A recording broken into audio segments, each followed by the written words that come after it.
Samuel Leeds here, and in this video I'm going to be sharing with you the 7 steps to starting out in property for complete beginners, even if you are a teenager, so stay tuned. Are you ready to step out of your comfort zone? Yes? Are you ready to have some fun? Are you ready to make some money? Are you ready to change some lives? Yes? So the 7 steps to starting out in property for complete beginners, even if you are a teenager. I'm doing just a little walk. I don't want to go too far on this walk though, because my wife Amanda is at home.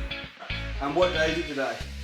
Our due date for our baby. It is our due date today, so I'm faithfully doing this video. I'm not going to go and walk too far because you might go into labour. How you feeling? Ready. Ready and excited. Yeah. So I'm going to go for a little walk. I'll see you later, sweet pie. So we're going to be having our baby. So if you're a baby beginner in property, maybe you're a teenager or 17 years old, then this really is for you. You know, I did a video last week, and last week it was a social experiment, and the social experiment proved that people are super unsupportive when you're starting out in property investing, especially if you are young. So I promised to do a video specifically for teenagers or for people that are just brand new starting out into property, and give you some pointers, some pieces of advice. Tip number 1. Get into a good circle.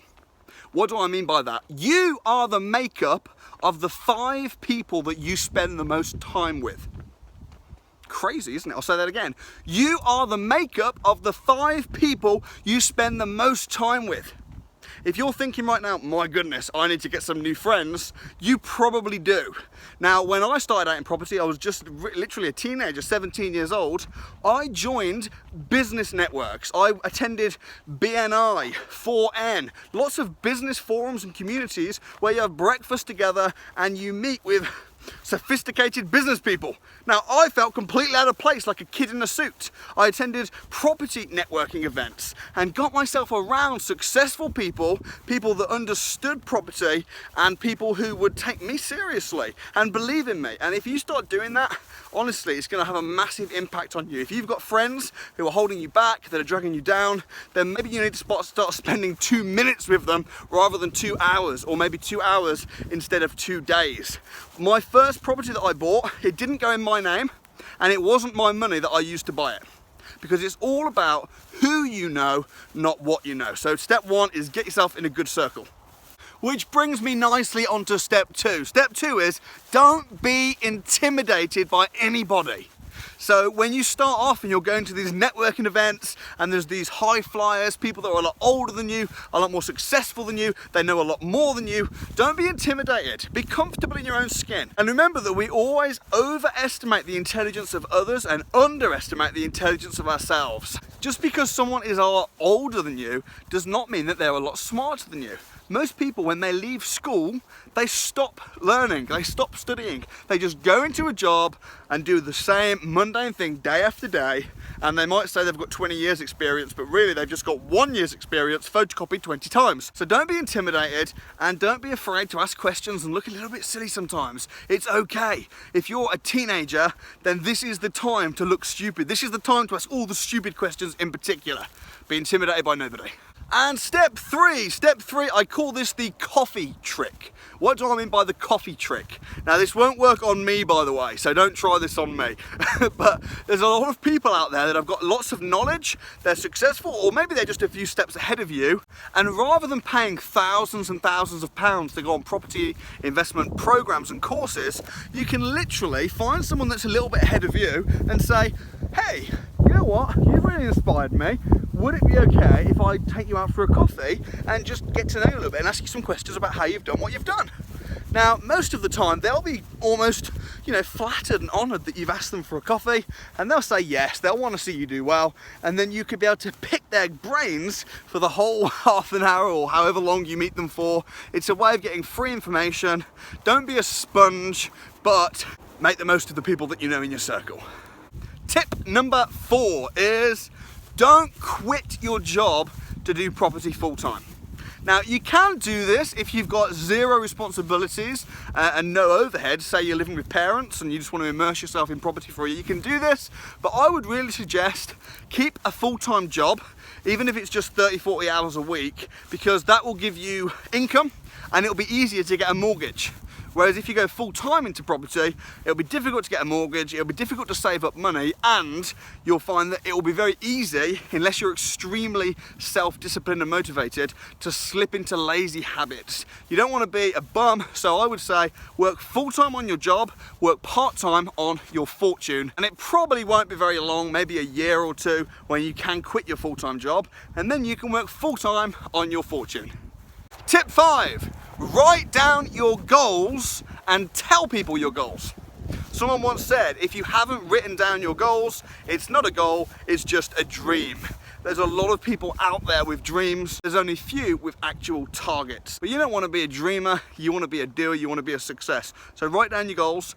Don't be afraid to make them quite ambitious, but at the same time, you don't want it so high in the sky that it's just not gonna happen. So what I like to do is set monthly and yearly goals. So I'll say, right, this is what I'm going to achieve every month, and this is what I want to achieve in my first year. Once you've done that, you can then increase it and push it up, push it up, push it up. So when I started out in property at 17 years old, my first goal was to just buy a house. I said, I want to buy a house when I'm 18. That was my goal. I did that, I said, right, now I want to buy it, and I upped it and upped it, and I am now where I am today. So I'll give you an example. Rather than saying I want to be a billionaire in 10 years time, you'd be better off to say in 12 months time, I want the keys in my hand to my first buy-to-let property. And tell people that. When you sit down for your coffees after the coffee drink, just say, look, all I want, 12 months, I want the keys in my hand to my first house. People will love to help you achieve that. Tip 6, remember that property is not the best thing to invest in. Don't invest in property, invest first in you, invest in yourself. The bigger you grow, the bigger your bank and your portfolio will grow. So immerse yourself in education. Jim Rohn says that formal education will earn you a living, but self-education will earn you a fortune. So read all the books. Read my book if you haven't already read it. Buy Low, Rent High. Rich Dad, Poor Dad. The E-Myth is a great business book. The Richest Man in Babylon, fantastic around money management. Secrets of Millionaire Mind. There's loads of books you can immerse yourself in. There's loads of courses on property. You know, I run a 2-day property investors crash course. We get a lot of young people and beginners on that. They always leave professionals. So immerse yourself in the education and subject and field of property. And finally, step 7 is do whatever it takes. Growing a portfolio from scratch fast is doable, but it is going to take a lot of doing. It's going to take a lot of discipline. So if you will do what most people are not prepared to do now, then you'll be able to do what most people can't do in a few years' time.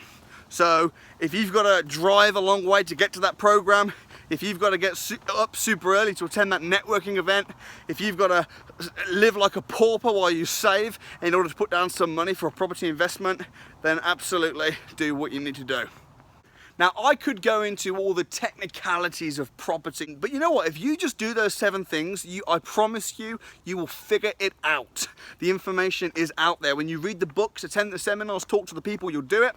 Also, when you grow your circle, you'll be able to leverage other people's time, other people's knowledge, and also other people's money. So, hope that's been helpful, and I'd love to see you. If you're a beginner, if you're just starting out, I'd love to meet you at one of the Property Investors crash courses. We also run the Property Investors Circle, where we have top speakers and trainers come down once a month. That's held in Warsaw on the 3rd Tuesday of every month. So do whatever it takes. Get down, come and meet successful folks, change your circles, do not make excuses. Now, there's no way in a short video like this that I could give you all the property knowledge that you need to go and be successful as a beginner. But what I have given you right now is I've given you all the tools and the lifestyle choices that you need to go and learn everything that you need to go and be successful in property as a beginner. So I hope you found that helpful. Don't forget, next week we've got our next video. I'm going to do a video about all the lessons that I learned from meeting up with Arnold Schwarzenegger. He's a really cool guy. I learned so much from him that I've done a whole video dedicated to what I learned from meeting him. So if you want to see that, don't forget to subscribe below right now. If you've got any questions about this video, then leave them below. And also, I'm going to be meeting up with Lord Alan Sugar next month. I've booked a private mentoring one session with him. If you've got any questions that you'd like me to ask him, then comment below and I will do my best. So please do subscribe below right now. I look forward to seeing you next week. You've obviously not popped yet then, Amanda? No. Look at her, scoffing her face with crisps. I look so big. See you next week.